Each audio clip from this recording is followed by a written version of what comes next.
avec cette chanson sortie en 1993. Le sujet qui nous réunit ce vendredi matin, Afrique, l'avenir de l'Europe, quel leadership contre le mondialisme anti-africain de Macron? C'est notre grande interrogation de ce vendredi. Patient Parfenon, bonjour, bienvenue à vous.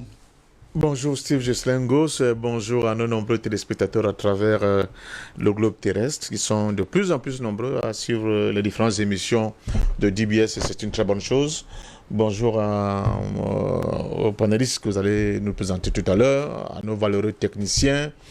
Bonjour au président Baba Dampolo, le promoteur de cette chaîne de télévision à qui nous disons bon vendredi en prière. Bonjour à monsieur Marc Wissou, le directeur de cette chaîne de télévision qu'il mène avec beaucoup de bonheur. Je pense que nous sommes dans une nouvelle phase au niveau de notre continent. Nous espérons tout simplement que de plus en plus les jeunes générations vont suivre ce que les aînés ont fait, mais surtout ne vont pas se laisser entraîner dans des chemins qui ne sont en réalité pas les vrais chemins du combat. Parce que ce qui se passe au Burkina Faso me laisse un peu pantois.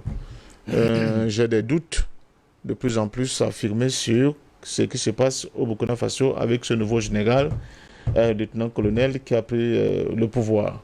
J'ai l'impression que c'est une anticipation de nos ennemis qui ont l'impression que comme la vague des coups d'État est une vague dans laquelle surfe aujourd'hui une frange non négligeable de la population africaine qui pense que surtout pour le bloc CEDEAO, ça serait peut-être une solution pour se sortir des griffes de la France. Ils ont dû anticiper en préparant ce coup d'État monté de toutes pièces parce que j'ai écouté le discours du nouvel homme fort de Burkina Faso hier. Je ne vois pas dans ce discours des indices probants qui tenteraient de nous démontrer qu'il va dans le sens du panafricanisme. J'ai l'impression qu'on veut se servir de Burkina Faso, évidemment, comme de Niger. J'ai écouté aussi la sortie du ministre nigérien des Affaires étrangères insultant les autorités maliennes devant M. Le Drian. Je pense qu'on veut se servir de ces deux pays comme des pays piliers pour essayer d'attaquer le Mali et de déstabiliser sur tous les plans. Alors, nous disons à la jeunesse burkinabé, ne vous laissez pas avoir une fois de plus. Il faut demander des comptes à ce régime.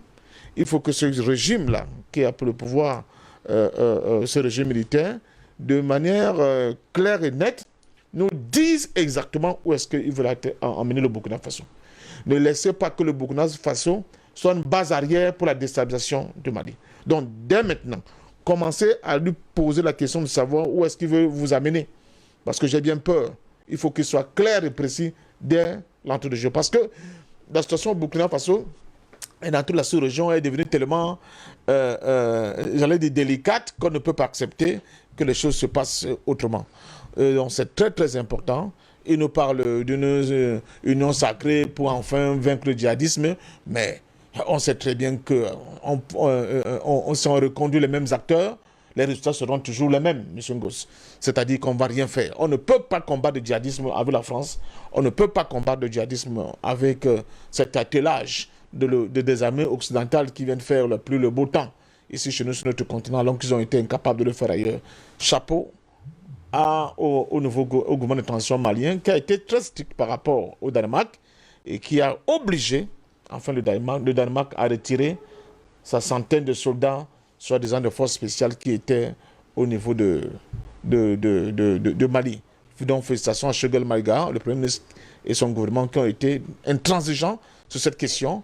On verra très bien comment les autres vont essayer de suivre ce chemin que Macron a failli entraîner le Danemark, ce chemin de la fourberie, mais surtout de la filoterie politique que nous les Africains nous insultons plus.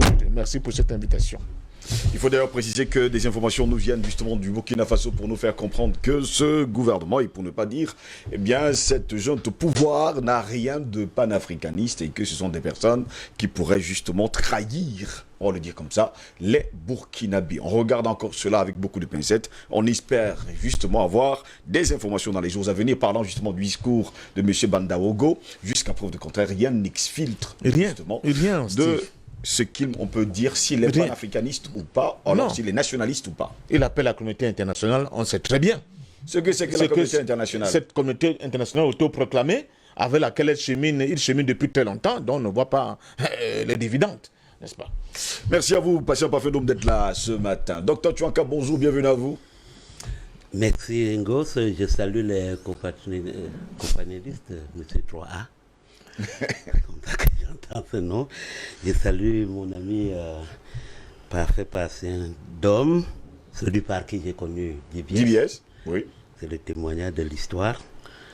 Si je ne m'en tiens même qu'au bout dont j'ai entendu parler, à mon installation ici, il dit que chaque fois que je le vois, j'apprends deux petites choses. J'avais sur ma part et je ne peux pas bavarder aussi ailleurs, je suis grand.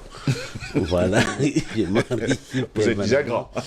Alors, par rapport à cette thématique dont j'entends parler, déjà des commentaires, même du côté de la France, disent que c'est peut-être Compaoré qui revient sous d'autres adresses. Voilà. Oui. Voilà, et ça entre un peu dans la technologie française de brouiller les pistes. Parce que à la fois les gens critiquaient déjà que 2 poids 2 mesures. Autant on critique la junte au Mali, mais on a doublé au Tchad, oui, à Conakry. Alors cette France, dans cette stratégie, peut créer des brouilles en installant notre régime militaire, mais qui est civil. Voilà. Bon, le régime camerounais où nous sommes a été toujours qualifié de militaire à visage civil, depuis Aïdjo jusqu'à l'heure où nous sommes. Oui. Quand vous voyez tout l'encadrement dont l'armée est bénéficiaire, on sait qu'on n'a que l'écran d'un gouvernement civil, mais le fond de la pensée se trouve sous les treillis militaires. Donc, le temps va permettre de savoir si on a une densité des faits et des actes prouvant un panafricanisme quelque part. Pour le moment, encore que le communiqué, ce n'est pas un porte-parole. Vous savez, nous en histoire, on a la technologie du direct. Il a dit que. Il a dit de dire que. C'est différent parce que même au niveau des paralangages, même l'attitude peut permettre d'analyser s'il y a une détermination ou pas dans l'engagement de l'individu. Il y a beaucoup de signes comme ça pour lire et comprendre certains événements et faits sociaux. Donc, je crois, mais la constance maintenant, sur le plan de l'histoire, c'est que l'Afrique occidentale parle. Ça, c'est la constance sur le plan de l'histoire. Nous allons peut-être avoir l'occasion de le démontrer. La constance, c'est que les grandes mutations qui ont eu lieu historiquement révolutionnaires en Afrique ont au point de départ l'Afrique occidentale. Si vous remontez même depuis les empires, même le Mali d'aujourd'hui, c'est ce grand empire qui a englobé beaucoup de pays dont on parle dans la sous-région.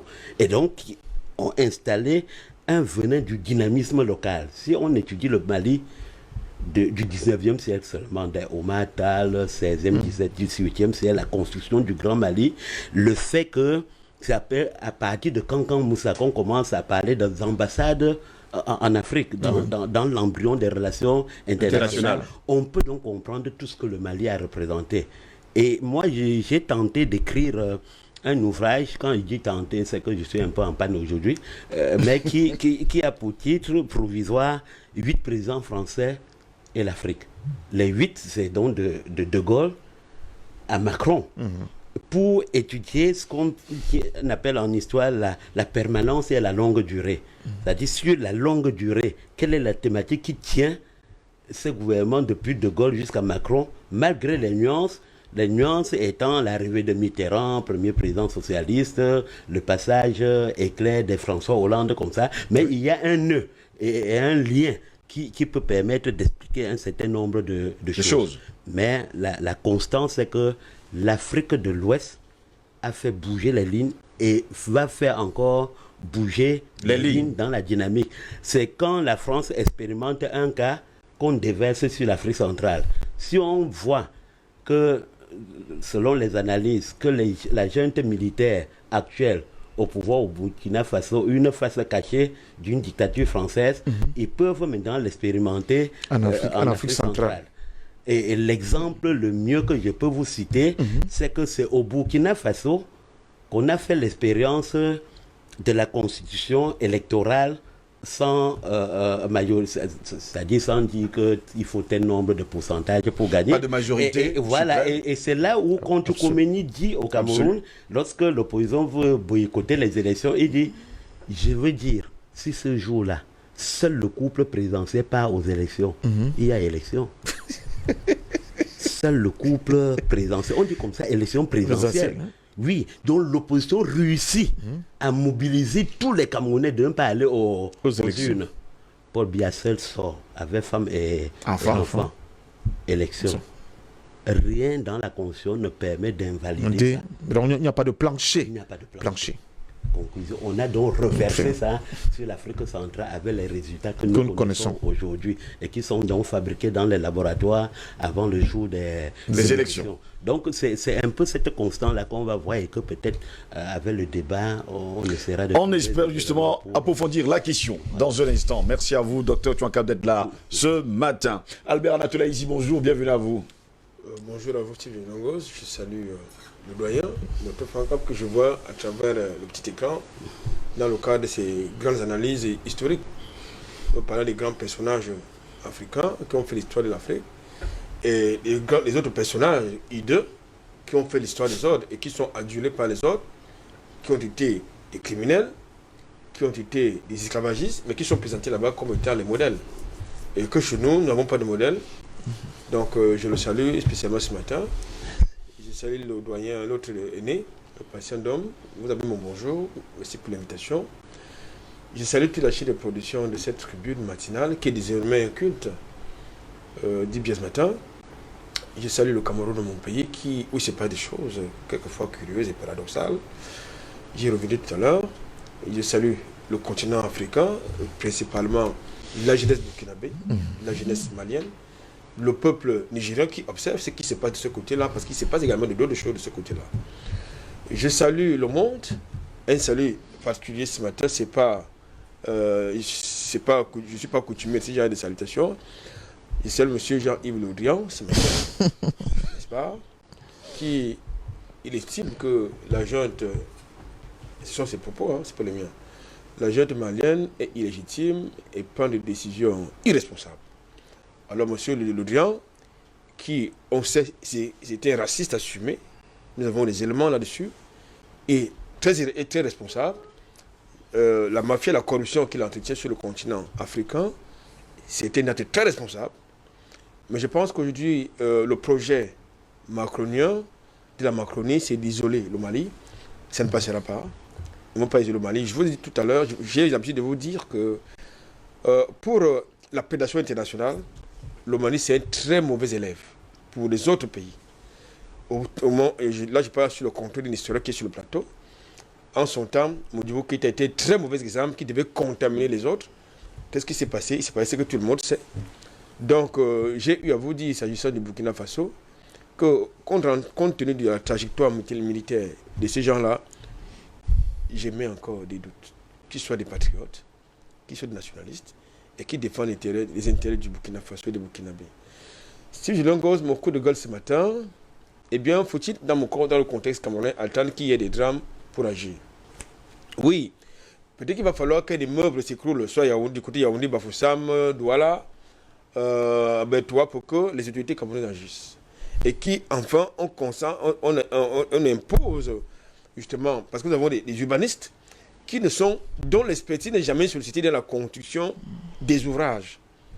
Est-ce qu'il fallait attendre que le drame de Bastos pour que notre gouvernement se réveille? J'ai eu à le dire, et je vais insister là-dessus.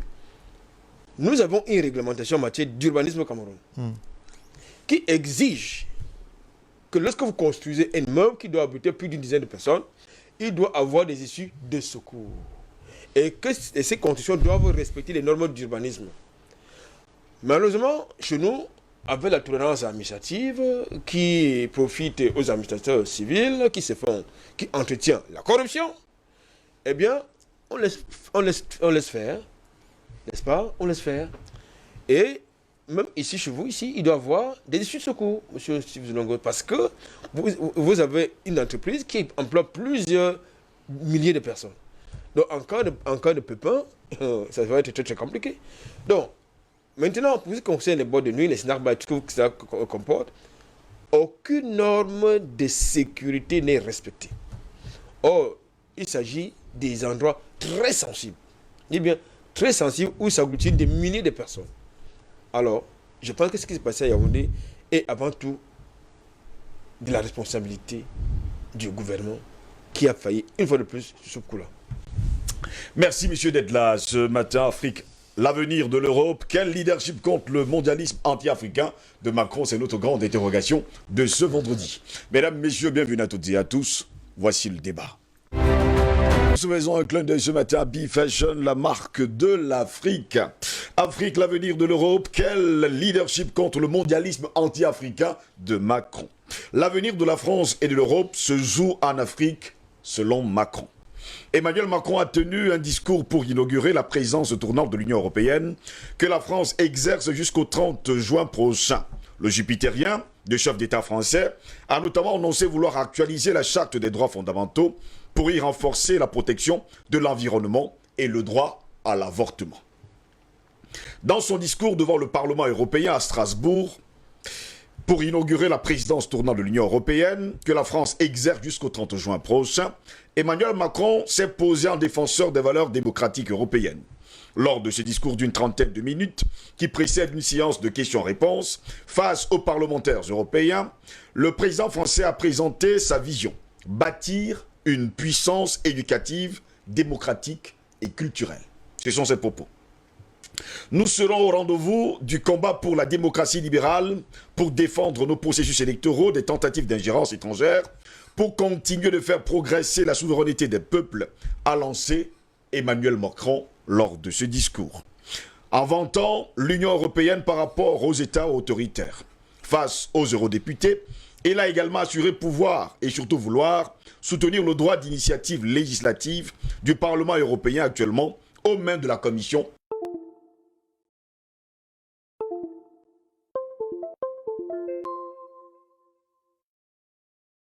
la Russie, plaidant pour un dialogue franc et exigeant avec Moscou. Présentant le destin commun des continents africains et européens, l'Union européenne doit proposer, selon Macron, une nouvelle alliance aux pays d'Afrique en matière d'investissement, de santé ou de sécurité, évoquant l'idée d'un New Deal africain. Sans en limiter l'enjeu aux questions migratoires, eh bien, Emmanuel Macron a confirmé sur ce point l'organisation d'un sommet entre l'Union européenne et l'Afrique en février prochain. Nous ne pouvons aborder décemment le sujet des migrations sans en traiter les causes profondes, a-t-il déclaré, ajoutant que c'est en Afrique que se joue une partie du bouleversement du monde. Mais pour mieux comprendre la question, mesdames, messieurs, allons justement regarder ensemble et écouter Emmanuel Macron. C'était justement lors de ce discours d'ouverture pour parler justement de la présidence française de l'Union européenne. Depuis le début de mon mandat, j'ai fait de la relation avec l'Afrique une priorité. Et je crois en effet profondément que le lien entre nos deux continents, qui bordent les deux rives de la Méditerranée, est le grand projet politique et géopolitique des décennies à venir. La relation entre l'Afrique et l'Europe sera structurante à tous égards pour la paix autour de la Méditerranée, mais aussi pour la paix et la prospérité et de l'Europe et de l'Afrique. C'est notre intérêt commun. La France a lancé plusieurs initiatives à cet égard. Nous avons essayé de bâtir depuis 4 ans une forme d'aggiornamento de notre politique africaine et de notre stratégie. Mais nous devons le faire en Européens, en bâtissant un avenir à la jeunesse africaine pour réduire les inégalités, lutter contre les trafics qui exploitent la misère et les passeurs qui ont fait de la Méditerranée un cimetière honteux. Et donc, nous organiserons à cet égard, en lien très étroit avec le président Michel, la présidente von der Leyen et l'ensemble des États membres, un sommet entre l'Union africaine et l'Union européenne au mois de février qui se tiendra à Bruxelles et qui réunira les dirigeants des pays et des institutions de l'Union africaine et de l'Union européenne. L'objectif de ce sommet est de refonder en profondeur la relation.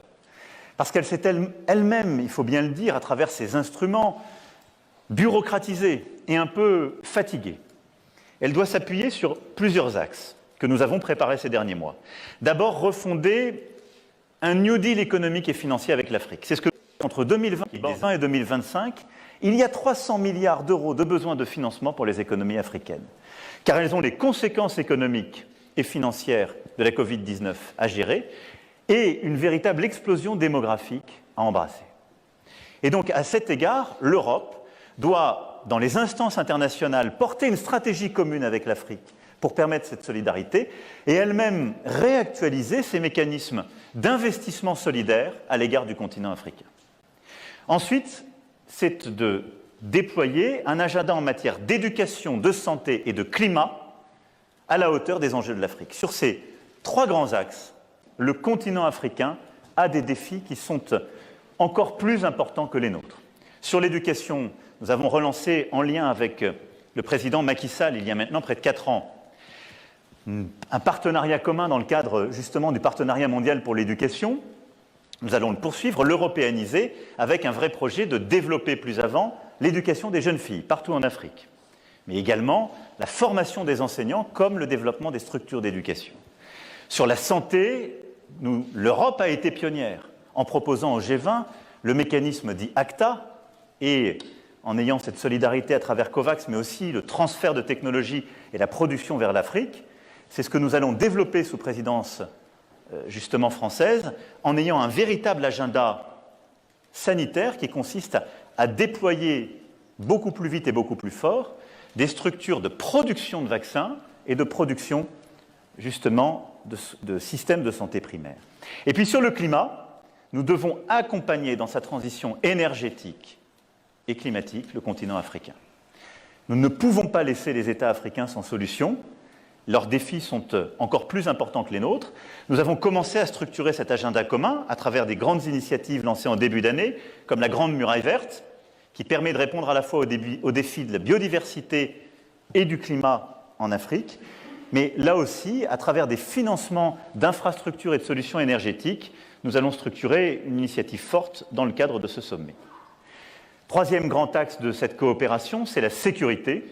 En effet, la France, comme vous le savez, est particulièrement impliquée, mais nous souhaitons européaniser, c'est ce que nous faisons dans le cadre justement de nos actions au Sahel, mais européaniser ce partenariat et avoir véritablement un partenariat de sécurité entre l'Afrique et l'Europe, ce qui est la demande des chefs d'État et de gouvernement pour faire face à la montée du terrorisme sur leur continent.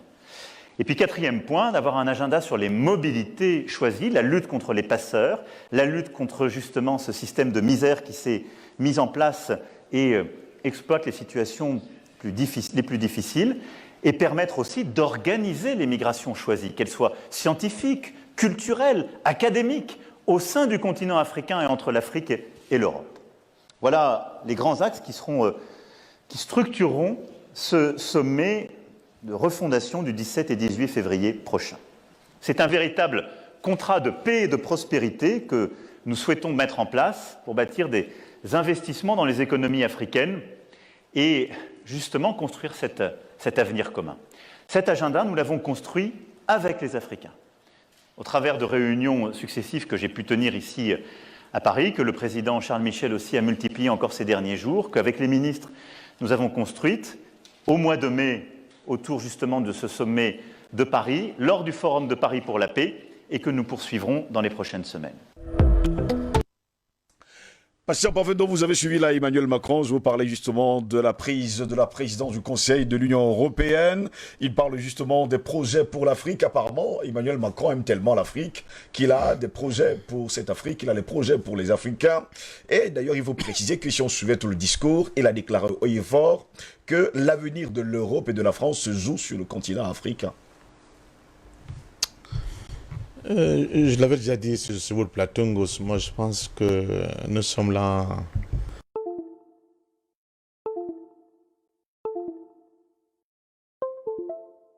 Il faut que les gens le prennent très, très, très au sérieux.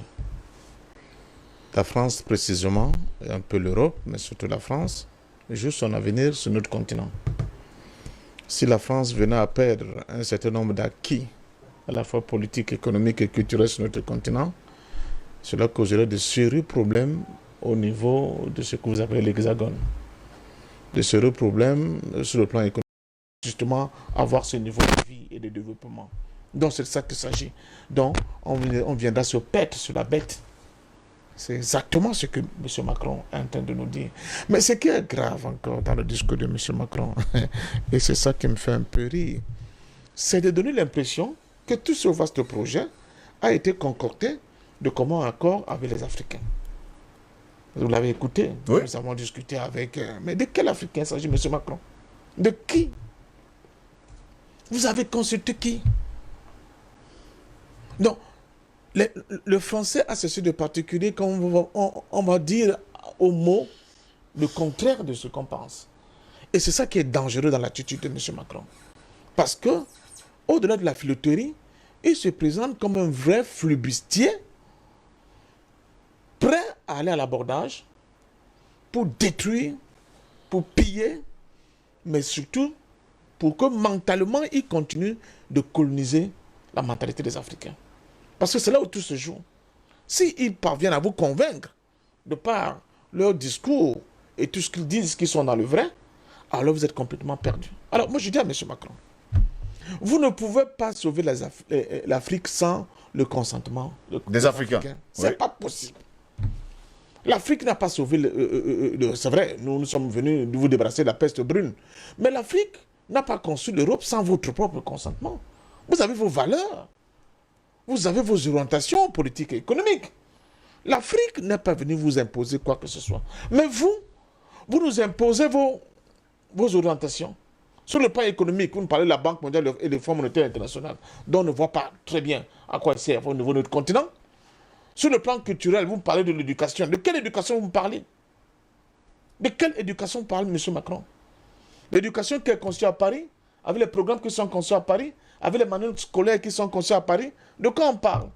Mais où est-ce qu'on met une recherche, une démarche endogène des Africains pour eux-mêmes donner l'éducation qui semble être le bon pour leurs enfants?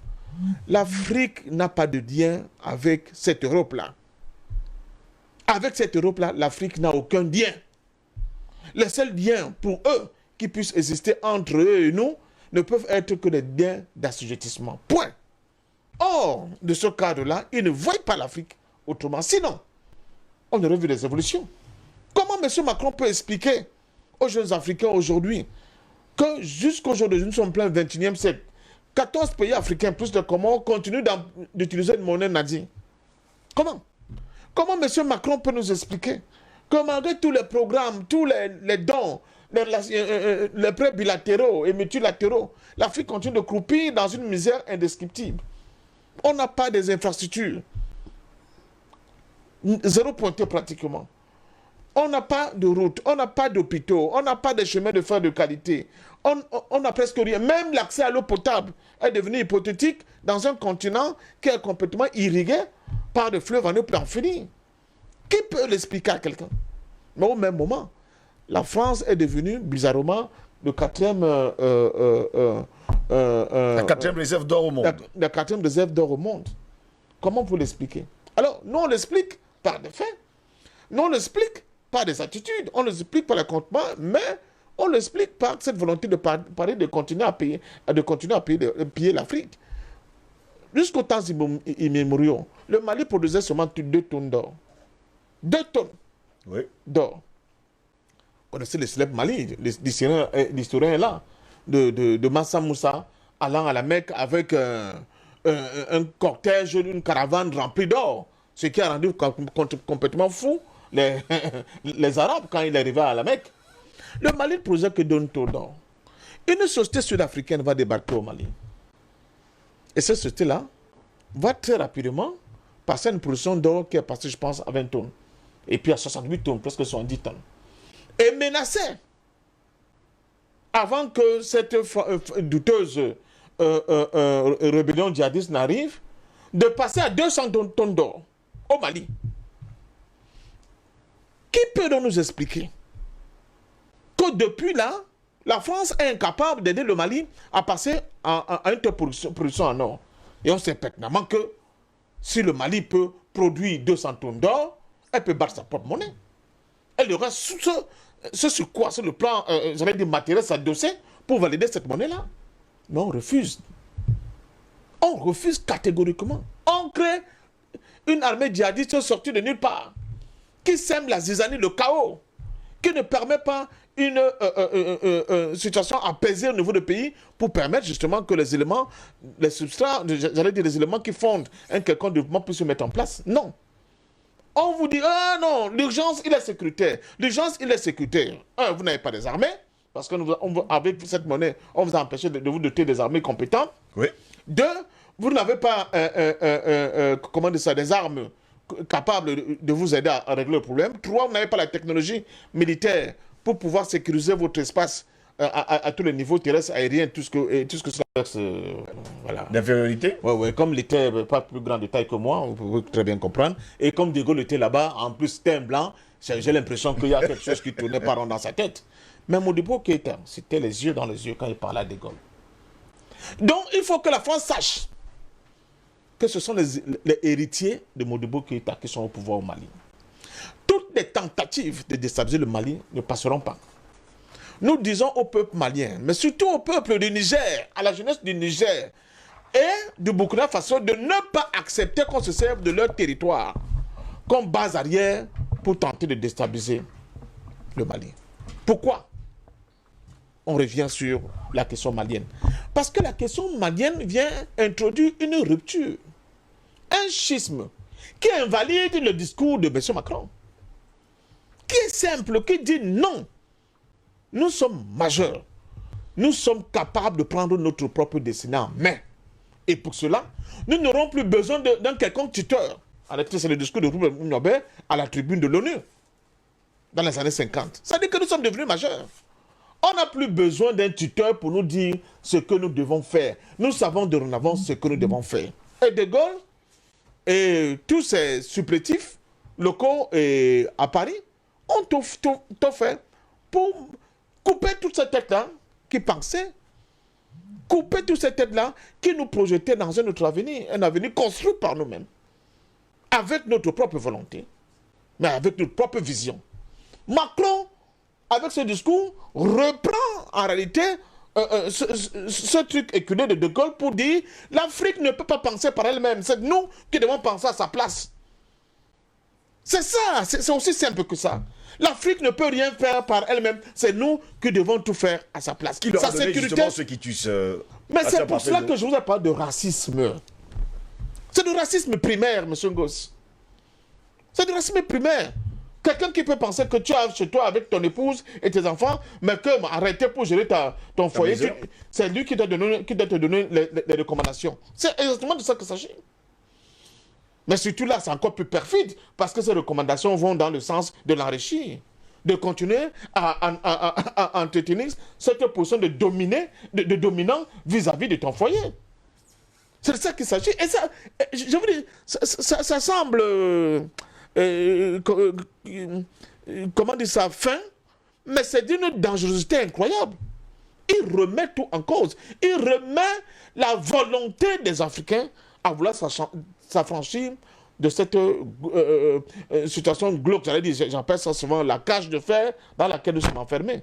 Il n'y aura pas l'Afrique pensant par elle-même, se développant par elle-même, réfléchissant à son avenir de manière autonome. Non, il faut absolument que ce soit les tuteurs européens qui disent à l'Afrique ce qu'il y a lieu de faire, comment le faire et avec quels moyens. Non, M. Macron, vous vous êtes trompé d'époque. C'est terminé, jeune homme. C'est terminé. Arrêtez de parler aux Africains comme si, je ne sais pas, nous avons encore le complexe du blanc. Le complexe du blanc, c'est fini. Cette affaire des gens des années 50, avec des colonial masters et des prêtres qui venaient tabasser nos parents dans les maisons, c'est fini. C'est terminé. Le monde, il est devenu un grand village global. C'est vous qui l'avez dit. Mais dans cette mondialisation, je suis désolé. Le satellite que vous avez mis en place qui permet à tout le monde maintenant de voir comment fonctionne le monde, si vous l'avez fait en pensant que nous, les jeunes Africains, on serait là pour regarder les histoires éculées pornographiques, non. On se sert aussi pour voir comment marche le monde.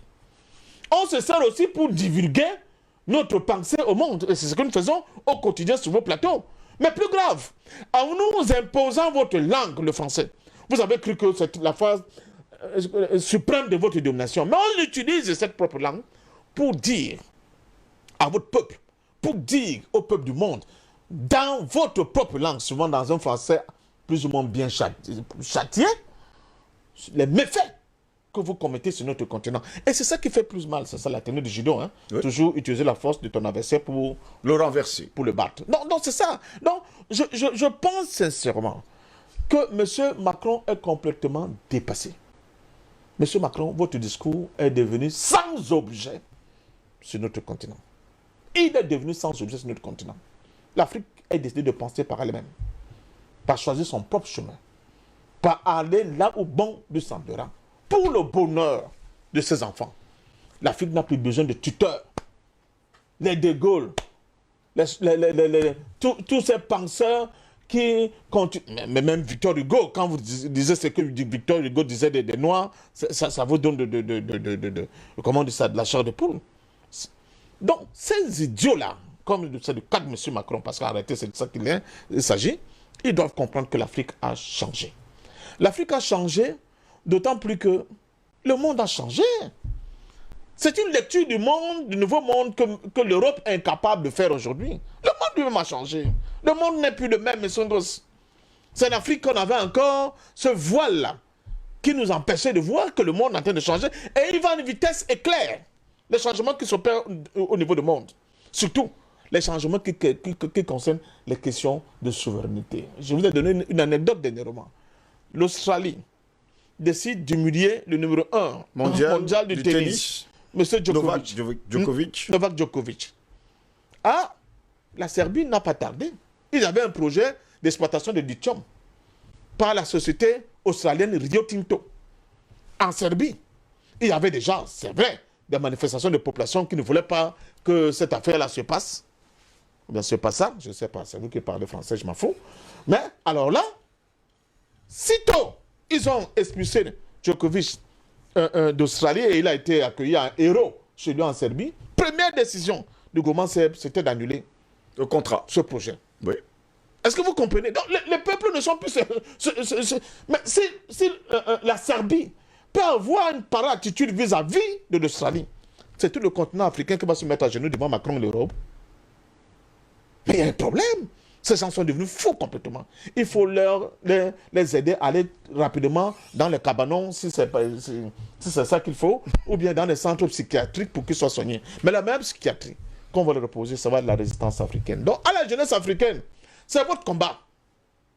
C'est votre combat. Il va de votre avenir, l'avenir de vos enfants et de vos arrière-petits-enfants. C'est votre combat dont il s'agit. Frantz Fanon disait, on ne cessera jamais de répéter ce édifice du combat pour la cause noire. Chaque génération, relative à toute opacité, doit découvrir sa mission, la remplir ou la trahir.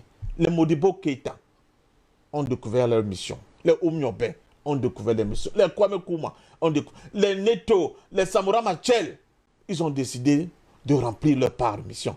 D'autres, certainement, ont décidé de trahir leur mission. Ils sont nombreux. Ils sont nombreux. Les Houphouët-Boigny, l'Aïdjo au Cameroun, ils ont décidé de le faire. Mais l'histoire a ceci de particulier que, souvent, même ceux qui ne comprenaient pas, il ne faut jamais désespérer de l'homme, finissent par comprendre. Et c'est ça qui fait la magie de l'histoire. C'est ça qui fait la magie de l'histoire. Toujours prendre des leçons du passé, des erreurs du passé, pour les transformer en bien pour les générations futures. C'est pour cela que même, à la limite, là au fait, la Idjo et consort, dans nos débats, on ne peut pas leur adresser des flèches les plus mortelles. Pourquoi? Les plus acérées. Pour la simple raison que, aujourd'hui, même leurs enfants constatent les erreurs qui ont été commises. Quand je parle des enfants, pas des géniteurs, pas parce qu'en tant que géniteurs, mais ceux qui ont suivi leur politique. Vous comprenez? Ils ont compris qu'ils ont commis des erreurs et il faut changer. Donc, l'Afrique est dans une nouvelle dynamique de changement pour le bien des Africains. C'est pour cela que je sors par là en disant aux militaires qui ont pris le pouvoir au Burkina Faso, tout à l'heure, Dr. Chokab disait, vous n'êtes pas les seuls à réfléchir, mes chers amis. Vous n'êtes pas les seuls à réfléchir. Hein? Si quelqu'un vous l'a dit, il raconte des bobards. Puisque nous sommes capables de déconstruire le discours, la stratégie de Macron, ce n'est pas la vôtre qui va nous dépasser de déconstruire.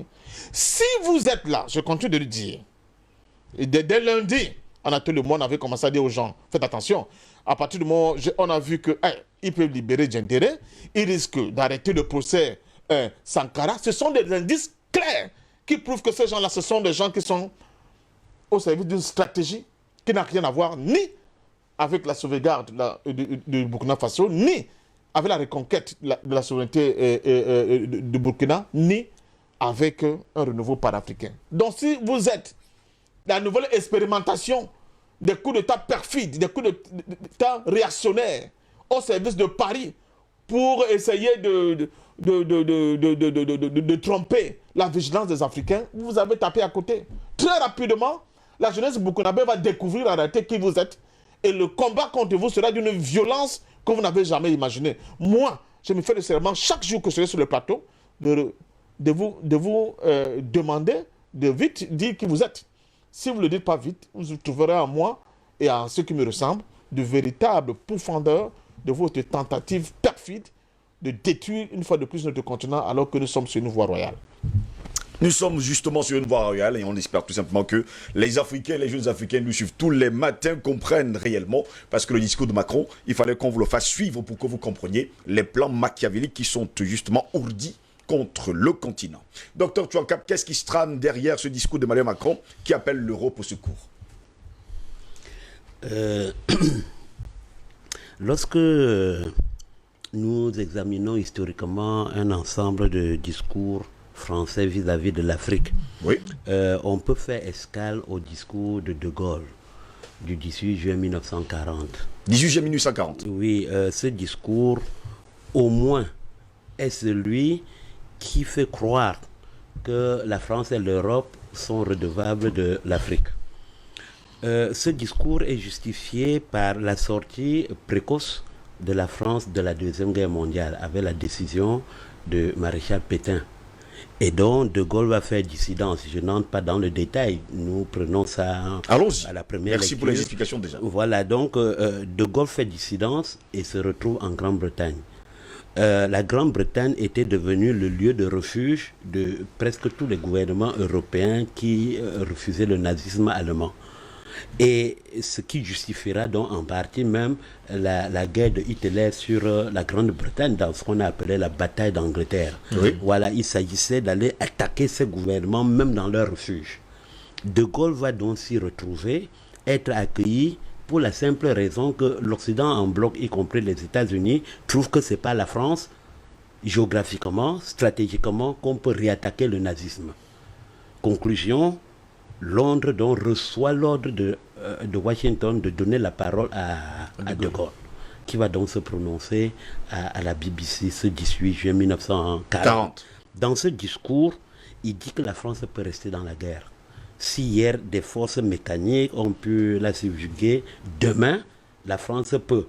Et en citant donc les choses sur lesquelles la France peut prendre appui, il parle donc des réservoirs d'immenses richesses en Afrique qu'on peut exploiter, mais aussi du réservoir humain.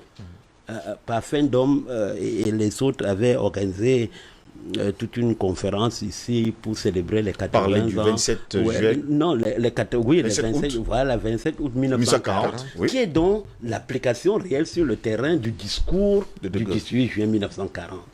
Donc, dans ce discours, au moins, ça fait remonter en surface que cette Europe a besoin de l'Afrique pour rester dans la guerre. Oui. Et effectivement, donc, elle a exploité l'Afrique pour rester dans la guerre et gagner la guerre. C'est dans ce discours qu'apparaît la volonté de dire on va vous libérer en termes de récompense, dont l'indépendance promise à l'Afrique est une récompense du degré d'adhésion et d'accompagnement de l'Afrique dans le processus de libérer la France et l'Europe du nazisme. Voilà, c'est pour ça qu'on appellera plus tard les indépendances la distribution des brevets, c'est-à-dire, bon, comme tu es venu, prends ta part. En application maintenant de ce discours, nous allons arriver 4 ans plus tard à la conférence de Brazzaville. Où il s'agit maintenant de décomposer le discours de 1940 en réalité pratique. Dans cette pratique, on va faire remonter, les Africains vont dire à Brazzaville, le temps est donc venu d'accomplir la promesse. Tous les signaux annoncent que la Deuxième Guerre va finir, donc l'Afrique va accéder à son indépendance. tout à l'heure Parfait donc faisait allusion à Oumnobé dans son discours des Nations Unies. En fait, donc, Oumnobé part donc situer l'indépendance de l'Afrique en 1944. Et donc, dès qu'avait sonné la fin de la Deuxième Guerre mondiale, ça signifiait également la nouvelle ère, dont l'ère de l'indépendance pour l'Afrique en raison de la promesse de 1940.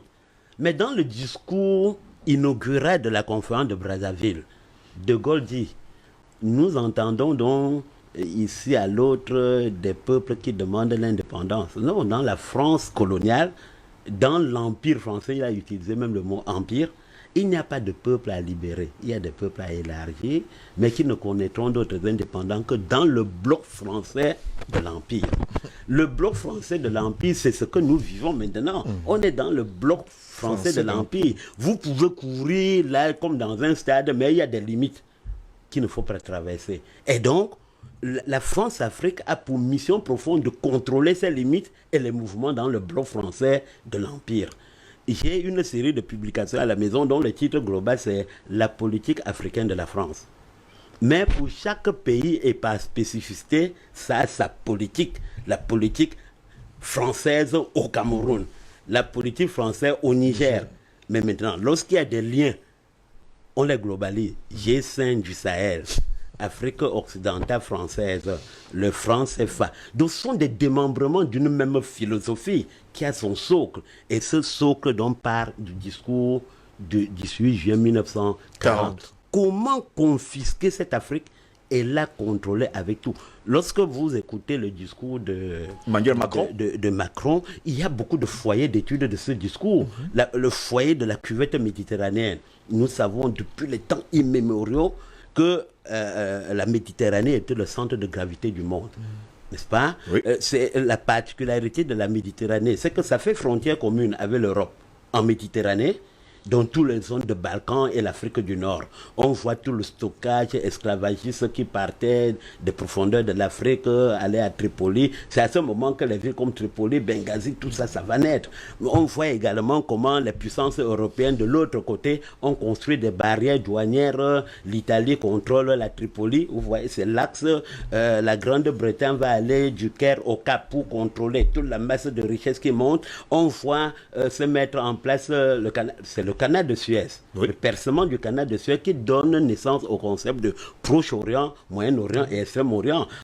Proche-Orient veut dire l'Orient le plus proche de l'Europe.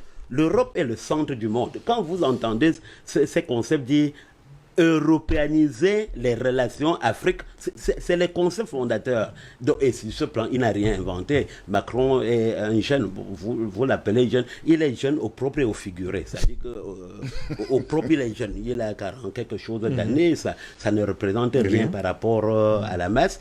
Quand on lui parle de l'arrogance, c'est parce qu'on sent... Moi, j'avais appelé Sarkozy le myope de la politique. On avait même donné ce nom, myopie, à De Gaulle lui-même.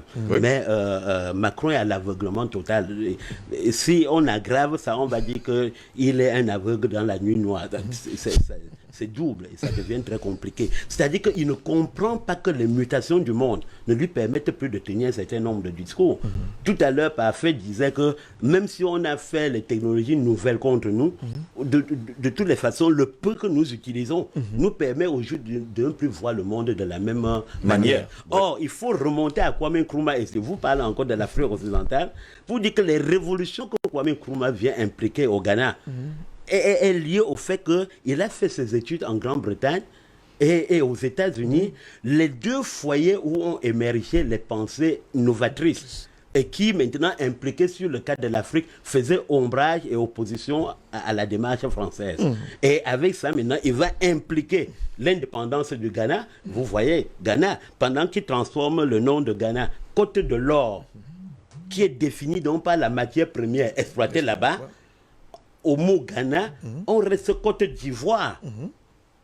Tu vois ça? Oui, ça dit qu'on reste esclavagiste. L'autre était Gold Coast. Et on identifiait le territoire par rapport à la matière.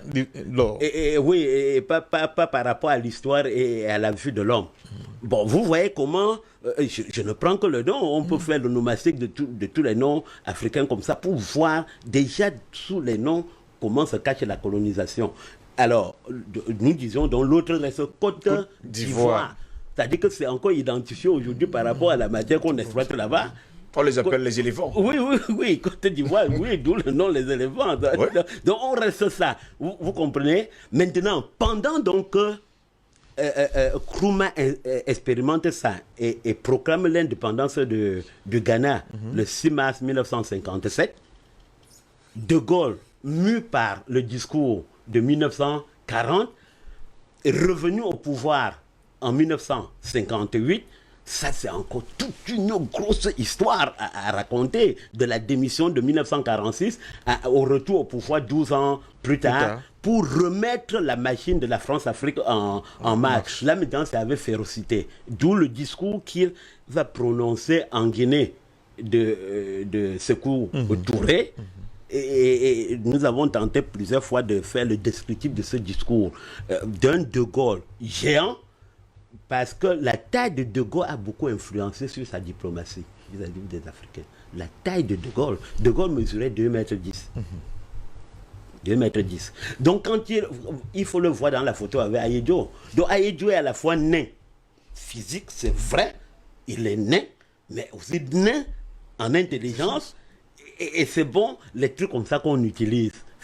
C'est des marionnettes. Ce que l'œil voit, ce que l'oreille entend, l'esprit finit par le voir. J'ai ici là, le Jeune Afrique de 1978. Le numéro que j'ai en main là, c'est 44 ans ça. Oui. Oui, qui parle des 20 ans de Aïdjo au pouvoir. Les secrets de la stabilité. Les secrets de la stabilité. Ce numéro a été interdit au Cameroun. Je ne sais pas comment je l'ai eu. Mais vous allez voir, je vous montre seulement en image comme ça. Vous voyez, j'ai ici Afrique-Asie, qui est le contraire en termes idéologiques de Jeune Afrique. Montez-moi, je veux passer à la tête. Voilà. Et donc, vous allez également montrer celui-ci, Afrique-Asie, qui est de la même époque, mais qui écrit par rapport à Aïdjo, la nuit où Aïdjo arriva au pouvoir. L'article dedans a un petit sous-titre. L'horreur de l'histoire. L'horreur de l'histoire. Mais c'est l'horreur de l'histoire vue par Afrique-Asie, justement, qui était là pour lutter pour l'émancipation. Mais pour la France, c'est la réussite. Parce qu'en fait, on mettait Aïdjo là-bas pour faire un travail. La première victime, c'est Oumniobé. La France n'avait pas programmé de tuer Oumniobé en direct. Mais il fallait trouver une marionnette. Il fallait trouver donc une marionnette camerounaise pour la besogne. Donc, sur ce double plan donc, et pour nous résumer, je dis donc que quand vous écoutez Macron, il nous reprend un peu cette littérature qui est devenue déjà un disque pratiquement grillé pour ceux qui font une lecture permanente de l'évolution du monde. Et donc, pourquoi Macron insiste beaucoup sur l'Afrique? Parce que c'est le sujet fédérateur de l'Union européenne. Nous avons dans nos archives plein d'articles, des Allemands, des Belges qui parlent des conséquences de la crise malienne dans leur pays et sur leur économie. Donc, ce n'est pas seulement la France. Pourquoi la France parle beaucoup? Parce que l'Europe et l'Occident se divisent le monde en blocs d'influence. Et parce que l'Afrique contrôle 15 déjà par le CFA, on lui laisse encore le rôle de leader de ces genres de questions. Et on dit, bon, c'est dans ta zone. On fait comment? C'est donc pour ça que jusqu'aujourd'hui, si tu veux, la France qui écrit toutes les résolutions concernant le Sénégal, le machin, je vous ai dit une fois ici que lorsque Bill Clinton doit atterrir à Dakar en 98, il demande l'ordre à Chirac.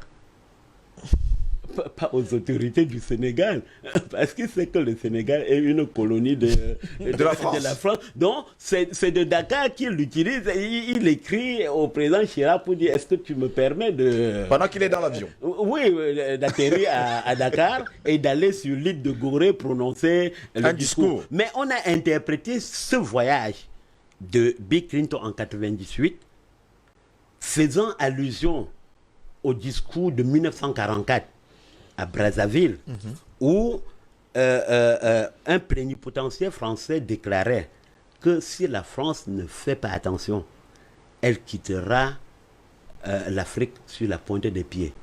Et donc, la conclusion était la mise en place d'une stratégie qui va permettre maintenant, au lendemain de la Deuxième Guerre mondiale, de mieux reconfisquer l'Afrique avec toutes ses potentialités. Et c'est pour cela que De Gaulle va déclarer, dès le discours inaugural, que l'heure est venue où chaque peuple lève le regard à l'horizon et s'interroge sur son avenir. C'est ce que aujourd'hui Macron ne comprend pas. L'heure est venue. Même les peuples africains, les peuples maliens lèvent aussi le regard sur l'horizon et s'interrogent sur l'avenir. C'est la mission du panafricanisme. Quelle Afrique demain? Est-ce que l'Afrique va continuer à être la vache à lait? Nous avions dit dans nos enseignements sur l'impérialisme que l'Afrique s'était présentée comme la boîte à pharmacie de l'Europe malade de son développement. Ça reste la permanence. C'est-à-dire que vous avez mal à l'heure, la solution est africaine. Votre hôtel fait mal, la solution est africaine. Mais il faut trouver maintenant dans le discours l'inverse. Ce qui est créé, la dépendance de l'Europe, devient une attitude de faveur. Nous allons partir aider l'Afrique à sortir de la pauvreté. Pourtant, c'est eux qui sont dans la pauvreté à la fois mentale et matérielle et viennent chercher le patrimoine.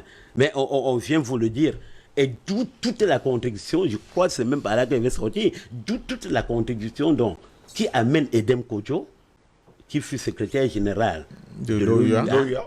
Lorsque Edem Kodjo est élu, il est reçu au siège de Jeune Afrique pour sa première grande interview qui doit indiquer la ligne d'action pendant son mandat. Première question est le Tchad. Réponse de Edem Kodjo, toujours le Tchad, toujours la guerre, voilà ce que vous servez à l'Afrique. Parlons pas les frontières maliennes. Ça, c'est des choses qui ne respectent pas les frontières. C'est-à-dire qu'on ne trace pas les frontières en disant l'or s'arrête ici, je m'arrête là-bas. C'est pour ça qu'on a parlé de l'incohérence d'un Cameroun de Haïdjo qui ne parlait pas de pétrole.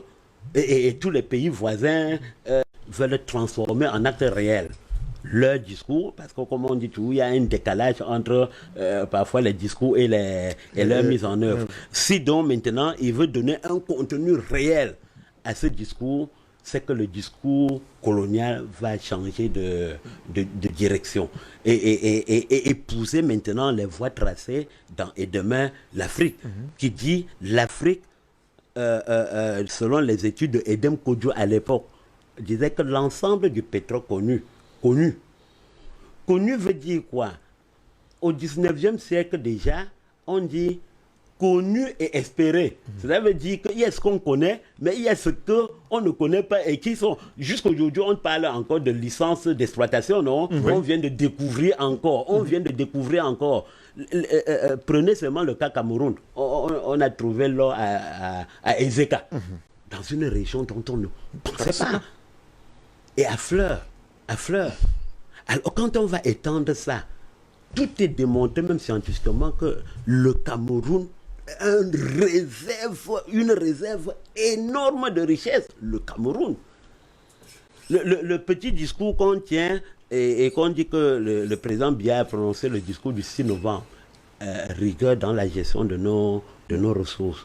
Bon, quand il a fini le discours, certains ont dit que d'autres ont mangé 25 ans. Nous mangeons aussi 25 et on voit... pendant les 25 ans, on cherche la définition du mot rigueur. Bon, voilà. Mais il y a quand même quelque chose qui doit précéder ça. On mangeait d'abord. Les gens ont pris leur calculatrice.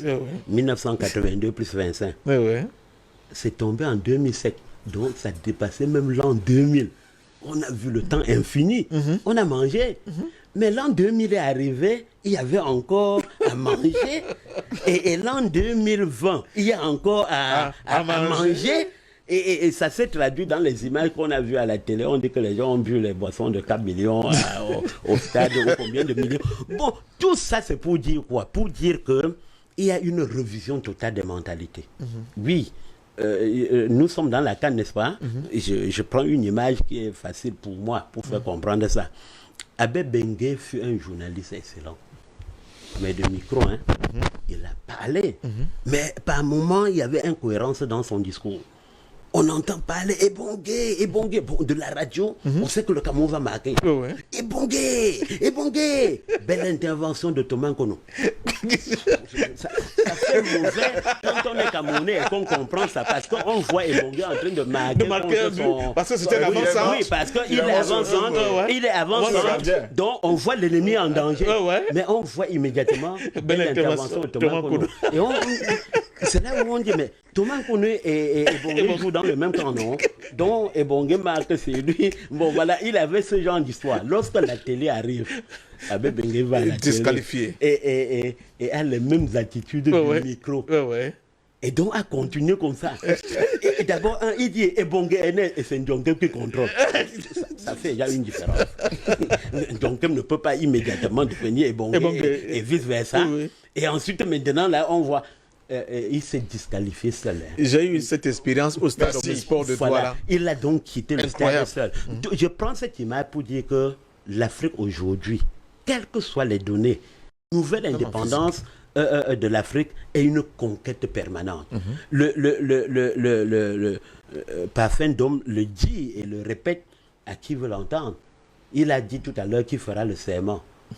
Le jour où des gens, je vous demande de faire un bon archivage de vos thématiques, il faut garder ça, parce que des étudiants chercheurs viendront un jour, dans 20-30 ans, pour demander qu'est-ce qu'on disait à DBS dans la marche de l'Afrique vers la nouvelle indépendance. Et ce sont ces émissions qui vont exploiter. Le journalisme fait la collecte de l'instant. Et l'historien vient fouiller dans la poubelle de l'histoire. Et donc, quand nous allons parler comme ça entre dans la poubelle. Et un jour, on citera Parfum d'Homme en donnant comme source intervention à DBS matin de tel jour. Et qui donc devient la référence. Et c'est pour ça que donc, nous souhaitons ça. Et donc, pour dire que Edem Kodjo a écrit, pour montrer la contradiction, il a dit que le pétrole, si on partageait à l'époque, chaque Africain avait 1 tonne de pétrole. Comment? À l'époque. Et donc, des foyers de pétrole n'étaient pas encore découverts. Comment est-ce qu'on peut s'asseoir là? Et c'est là où il a développé la pensée qu'on doit plus faire appel à Total, à Exxon, machin pour l'exploitation, parce que l'expérience algérienne des Algériens peut secourir le Cameroun. Et donc, dans un développement endogène. C'est là-bas où, quand on parle population dans le discours de Macron, où il y a une population qui flanque comme ça, et Edem Kodjo a demandé qu'on multiplie, mais qu'on travaille sur la qualité. D'où la nécessité de la refonte du programme scolaire. L'image que nous avons, c'est quoi? Au 19e siècle, on dit que le poids, l'un des éléments de frein au dynamisme économique de la Chine, c'est sa population. Au 19e siècle, la Chine est peuplée de 400 millions. Aujourd'hui, on dit, quels sont les éléments de prospérité de l'économie chinoise? C'est sa population. Et c'est multiplié par 3. Comment 400 millions hier était un poids et 1,5 milliard aujourd'hui est un facteur positif du développement économique? C'est que la Chine, en multipliant la population, a multiplié la qualité. La Chine, l'Inde et tous les pays, d'ailleurs, le mot gros c'est que c'est l'Asie qui est le centre de gravité du monde pour le 3e millénaire. Et les éléments qui concourent à ça, c'est la population, producteurs et consommateurs. Et c'est pour ça que la Chine a développé, ce que nous suggérons aussi à l'Afrique, sa route de la soie. La route de la soie est la piste par laquelle les Européens allaient exploiter la Chine. La Chine a dit, nous conservons les mêmes concepts, mais nous l'inversons. La Chine reparcourt maintenant la route de la soie pour aller domestiquer et impérialiser l'Europe. Et c'est tout ça qui fait la frayeur. Et vous avez compris dans le discours de Macron pourquoi l'Afrique doit servir de bouclier à l'expansion de la Chine et de la Russie. Le journal que vous avez filmé tout à l'heure, qui est de 78, Jeune Afrique, a un article central, ce que je crois l'éditorialiste de Béchir Ben Yamet. L'URSS et le Cuba en Afrique, pourquoi pas? Ça c'est 78, hein? Et bon, maintenant vous pouvez remonter encore pour dire que... Nous sommes déjà en 2022. Voilà, un retour de manivelle. C'est ça, c'est le phénomène de retour. La Russie est de retour. Une fois que Poutine est en train de se convaincre avoir redonné à la Russie. Nous sommes au 30e anniversaire du démantèlement de l'Union soviétique. Donc, on a pris 30 ans pour reconstruire la Russie. Et dans les 30 ans, il y a Poutine. Et ce Poutine est ancien membre de la KGB, 15 ans qu'il a dirigé la structure et qui est le pendant de la CIA, version russe.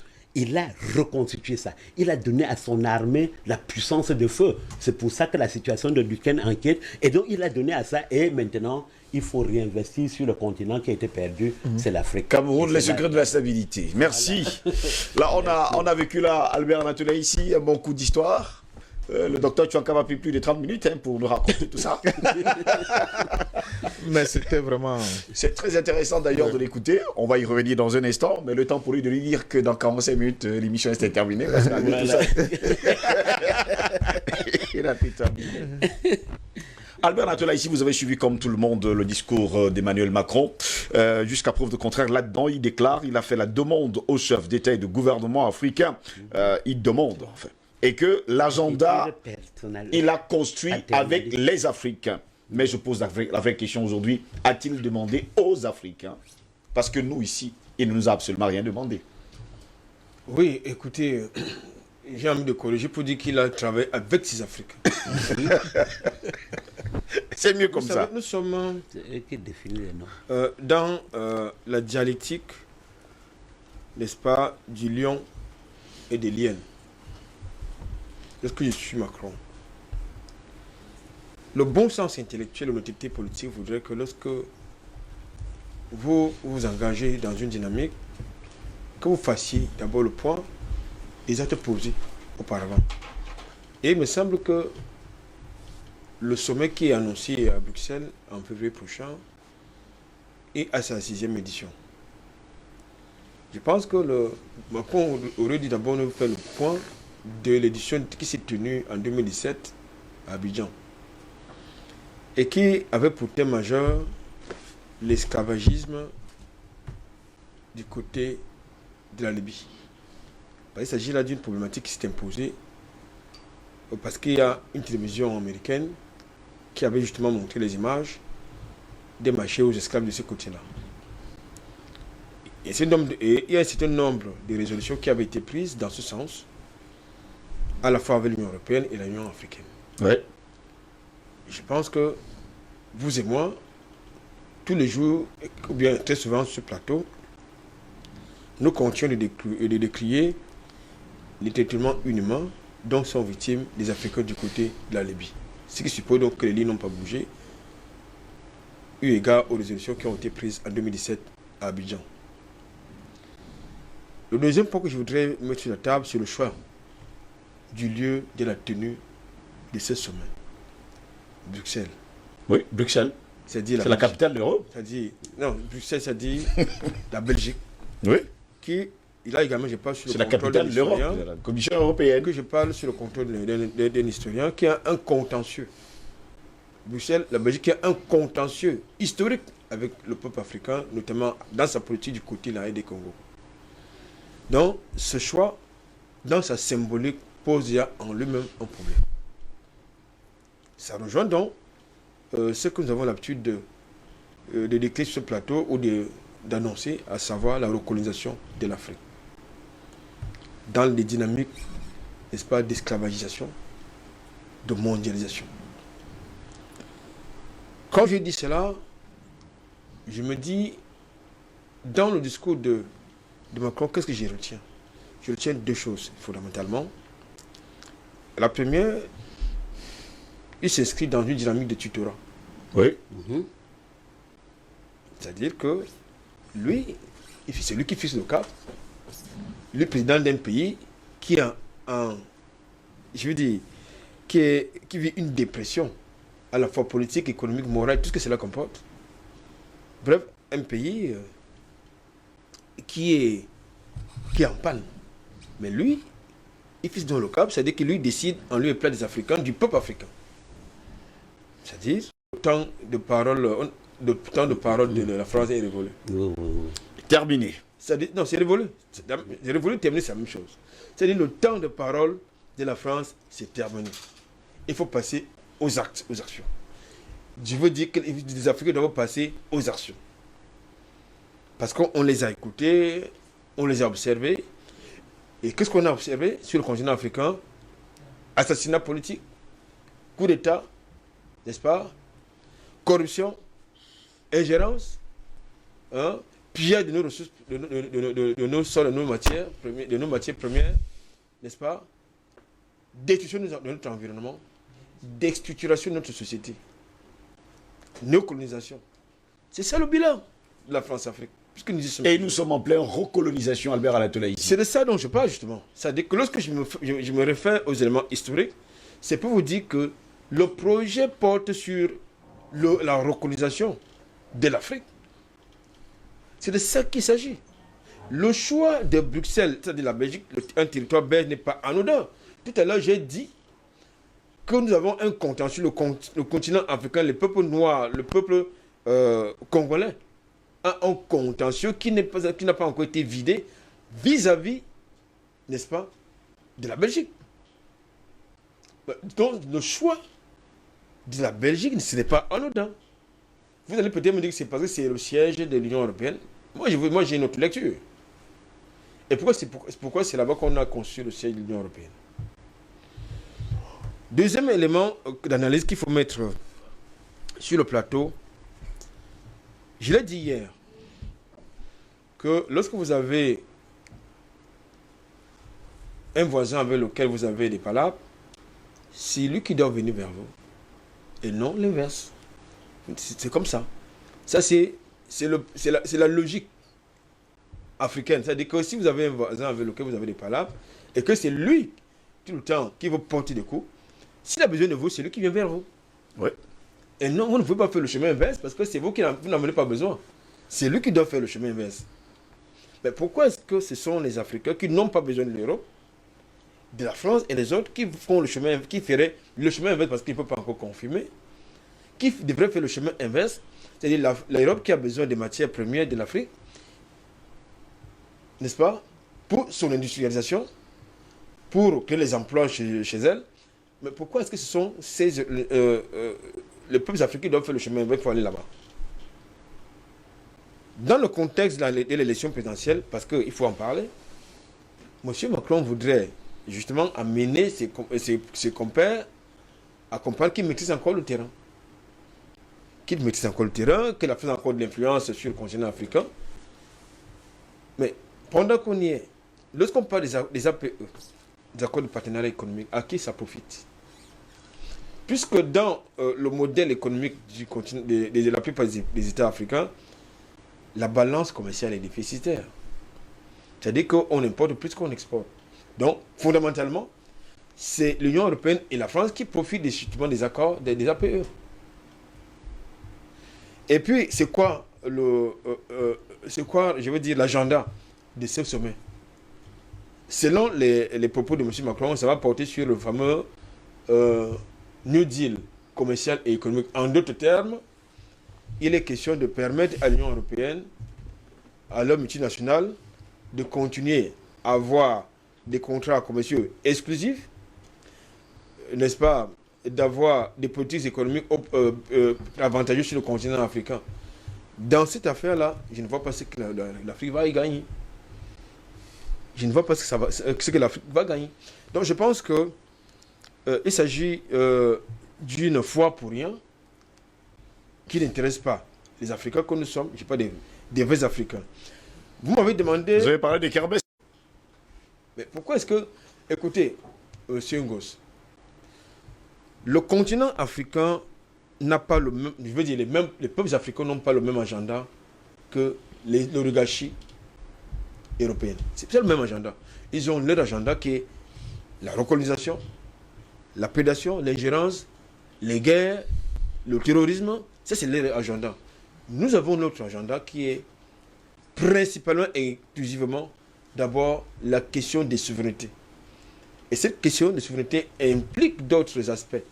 À savoir, pour certains pays comme le mien, la souveraineté monétaire, la souveraineté militaire pour d'autres pays, comme le Sahel, et pour d'autres dans d'autres régions, la souveraineté diplomatique.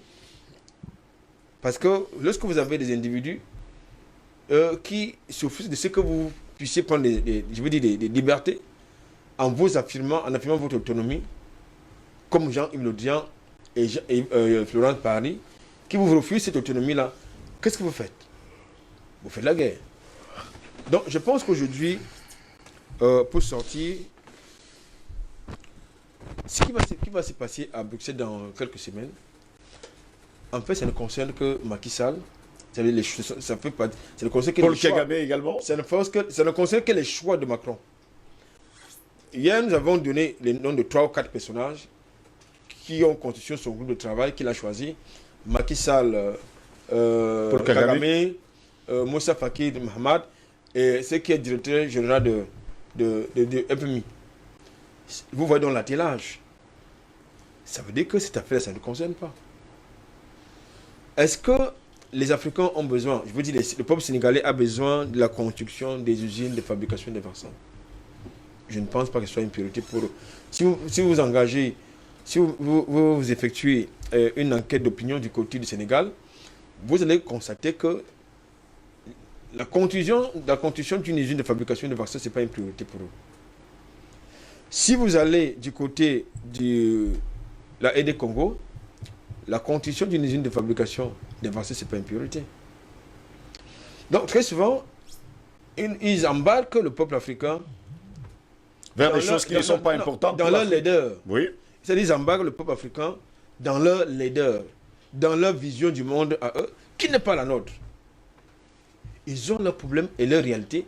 Nous avons nos problèmes et nos réalités, qui n'ont rien en commun.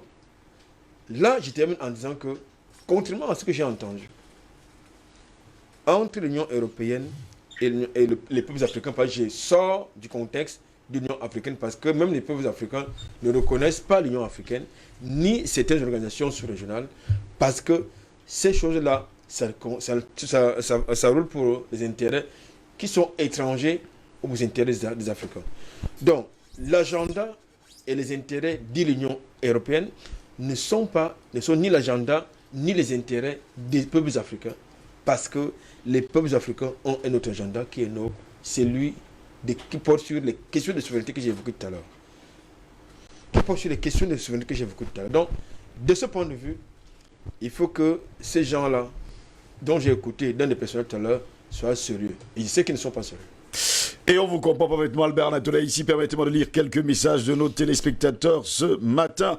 Le temps s'égrène. Vous avez raison de regarder votre montre. Hein. Merci à nous.